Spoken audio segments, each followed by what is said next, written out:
Interior Design magazine photographs often present rooms as flawless, stylish, and perfectly composed, creating the illusion of spaces that are both beautiful and effortlessly livable. These rooms are made to wow, not to be lived in. Picture-perfect rooms are staged for the camera with furniture and accessories placed for looks inside the image, with real-life details edited out. While they're great for sparking ideas, they almost never show how people actually live. If you try to duplicate them, you'll be sorely disappointed. Let me show you what I mean. Here is a handsome family room. Great windows, a good-looking fireplace, a great mix of furniture styles, but it will not work in real life. Let's take a look at all these windows. It's a lot of natural light, and that's great. I see interior designers on TikTok all the time talking about how bad overhead lighting is and how you must use lamps at night. At dusk, it's not the worst thing in the world,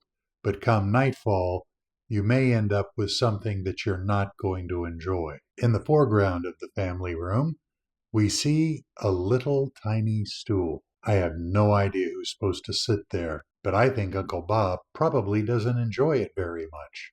Amy Vanderbilt was an etiquette expert back in the 1950s and 60s. She fell out a window in 1964. She also did commercials for Glade air freshener. One of the things that she pointed out as a helpful tip in one of these commercials was the issue with overly tall centerpieces. Directly in the middle of this image, we see a large spray of foliage and flowers. It looks great in a picture, but in real life, it's a real problem.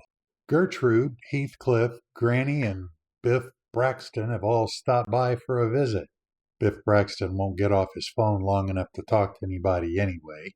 But let's see how the arrangement in the center of that table impacts the operation of the room. Gertrude can talk to Heathcliff, but they came together and don't really have that much to say. Granny can talk to Biff Braxton, but he won't get off his phone. Gertrude's got the same issue with Biff. Granny never really approved of Heathcliff, but they can at least visit. But Gertrude can't say a thing to Granny, and that's the one that she's related to. Biff Braxton can't talk to Heathcliff. Heathcliff can't tell Biff Braxton to get off his phone. Conversation is pretty much impossible. And Uncle Bob? Gwendolyn, her no-account boyfriend Eustace, Joe Wayne, and Stella stopped by. Stella's always a tad bit moody. And the draft from that window? Well, she went to drag a blanket off one of the beds. Everybody's enjoying whatever they brought from home in their Stanley cups. But Gwendolyn's the only one that can sit hers down, because there's no place for a cup to go. Joe Wayne ends up having to put his down on the shag carpet. And pretty much just like every visit, Stella's going to end up in tears.